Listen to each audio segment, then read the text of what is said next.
Линейка Cherry Tiggo – это не просто модели с цифрами на крышке багажника. Это фундамент бренда, который с 2005 года шаг за шагом строил свою репутацию в сегменте кроссоверов. От компактных городских вариантов до больших трехрядных семейных машин Tiggo постепенно занял почти все ниши. Сначала был просто Tiggo, потом появились Tiggo 2, 3, 4, 7, 8 и 9. И каждая модель со временем обрастала версиями, рестайлингами, приставками Pro, Plus и другие гибридные модификации. Разные платформы и целые поколения внутри одного имени.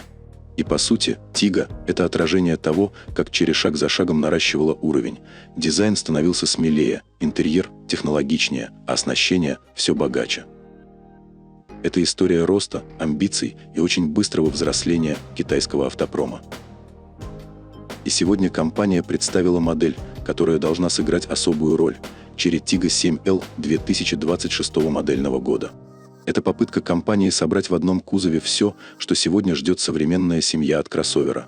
Больше пространства, больше комфорта, больше технологий, и при этом сохранить разумную цену.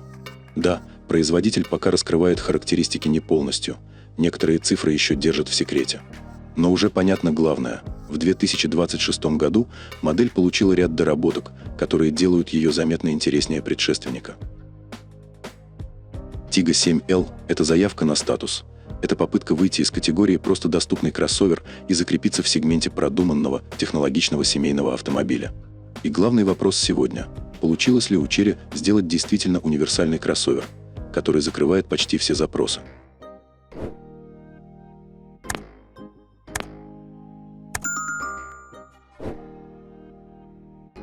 Если смотреть на обновленный Tiggo 7L, то первое, что бросается в глаза – это передняя часть, которая полностью переработана. Вместо прежнего оформления – массивная хромированная решетка радиатора в новой фирменной стилистике бренда. Она выглядит крупнее, солиднее и визуально расширяет автомобиль. Машина сразу кажется дороже и статуснее. Решетка гармонично сочетается с обновленной головной оптикой. Фары стали аккуратнее и современнее по графике, а вся передняя часть теперь выглядит цельной и продуманной, без ощущения случайных элементов. В нижней части бампера крупные воздухозаборники по краям. Да, форма знакомая, но именно в этом кузове она смотрится максимально органично, добавляет немного спортивности, не перегружая дизайн. Если посмотреть сбоку, профиль остался узнаваемым. Это все тот же Tiggo 7, с правильными пропорциями, плавной линией крыши. По периметру кузова проходит неокрашенный черный пластик, практичное решение для кроссовера. Сзади изменения точечные, но заметные. Светодиодные фонари получили новую графику с волнообразным рисунком. Завершают образ новые 19-дюймовые колесные диски с красными суппортами. В итоге перед нами не просто легкий рестайлинг, а попытка сделать Tiggo 7L визуально взрослее, солиднее и современнее. Обновленный 7L немного подрос в размерах.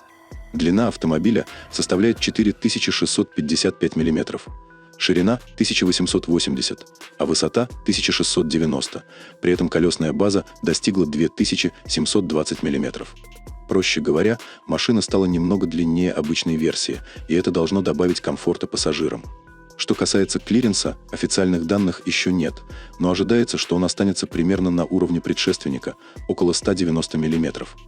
Снаряженная масса машины составляет 1530 килограммов.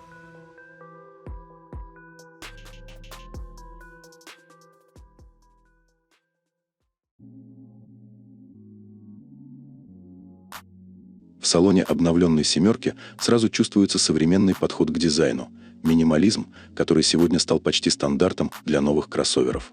Перед нами пространство, где почти все управление сосредоточено вокруг большого центрального экрана, и именно он притягивает внимание в первую очередь. Диагональ дисплея 15,6 дюйма, а работает система на производительном чипе 8155, который обеспечивает быструю и плавную работу интерфейса. Здесь есть все, что ожидаешь от современного автомобиля. Онлайн-навигация, развлечения через интернет, подключение смартфона, обновление системы прямо по воздуху. голосовое управление и даже возможность дистанционно управлять некоторыми функциями автомобиля. Интересная фишка – экран можно двигать по горизонтали. Чтобы перенести его ближе к пассажиру, достаточно открыть меню быстрых настроек и легким нажатием сдвинуть дисплей в нужную сторону.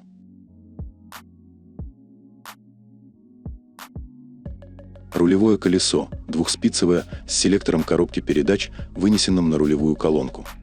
Перед водителем расположена компактная цифровая приборная панель и проекционный дисплей на лобовом стекле. При этом инженеры не отказались от физических элементов управления. Для климат-системы оставили удобные вращающиеся колесики и кнопки, чтобы можно было быстро изменить температуру или скорость обдува. Материалы салона стали заметно приятнее на ощупь. Мягкая отделка используется на дверных панелях и центральной консоли. В оформлении доступна коричнево-черная цветовая гамма с ромбовидным узором на сиденьях и элементами отделки под темное дерево, что добавляет интерьеру более дорогой и спокойный характер. Передние сиденья получили полный набор комфорта: электрорегулировки, подогрев, вентиляцию и даже массаж. Функции, которые уже становятся привычными для современных китайских кроссоверов. Интересная особенность – пассажирское кресло можно одним нажатием перевести почти в лежачее положение и выдвинуть подставку для ног, превращая переднее место в зону отдыха. Производитель также заявляет, что на втором ряду достаточно пространства для 3 взрослых пассажиров. Запаса места для ног должно хватать, чтобы поездки были комфортными даже на дальнее расстояние. Объем багажника официально не раскрыт, но уже с первого взгляда становится понятно – здесь сделали ставку на практичность. Пространство выглядит действительно вместительным. Чемоданы, сумки для семьи или вещи для поездки на выходные разместятся без особых проблем. Что касается техники, кроссовер делает ставку на классический бензиновый двигатель, без гибридных систем. Под капотом ожидается 1,6-литровый турбированный мотор, который выдает около 197 лошадиных сил и 290 ньютон-метра крутящего момента. В паре с ним работает 7-ступенчатая автоматическая коробка передач. Интересно, что производитель, по имеющейся информации, может сохранить и более доступную версию двигателя. Речь о 1,5-литровом турбированном моторе, который выдает около 156 лошадиных сил и 230 ньютон. Такой вариант сочетается с 6-ступенчатым роботизированным автоматом. Если говорить о среднем расходе топлива, то здесь показатели находятся в достаточно разумных пределах, примерно 7,6 или 8,5 литра на 100 километров в зависимости от комплектации и условий движения. Важно отметить, что на данный момент официально заявлено лишь о версии с передним приводом. О полном приводе официальных данных нет, поэтому можно предположить, что он либо появится позже, либо будет доступен только на отдельных рынках. На рынке Китая этот кроссовер должен появиться уже в ближайшее время, и пока речь идет только о внутреннем рынке. Но не исключено, что в будущем обновленный Chery Tiggo 7L может выйти и на международные площадки. Что касается цены, производитель пока не раскрывает точные цифры. Но логично ожидать, что новинка будет дороже предшественника. Сейчас обычный Tiggo 7 в Китае продается примерно в диапазоне от 10 900 до 14 300 долларов. Если говорить о версии 7L, стартовая стоимость, по предварительным прогнозам, может увеличиться примерно на 3000 долларов.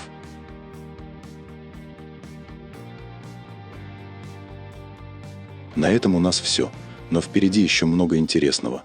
Друзья, ваш лайк и подписка – это как полный бак для нашего канала. Поддержите нас, чтобы мы продолжали радовать вас новыми обзорами. Делитесь своим мнением в комментариях. Это помогает нам делать контент еще интереснее. Желаем вам только удачных дорог, полного бака и комфортных поездок. Оставайтесь с нами. До скорой встречи на канале.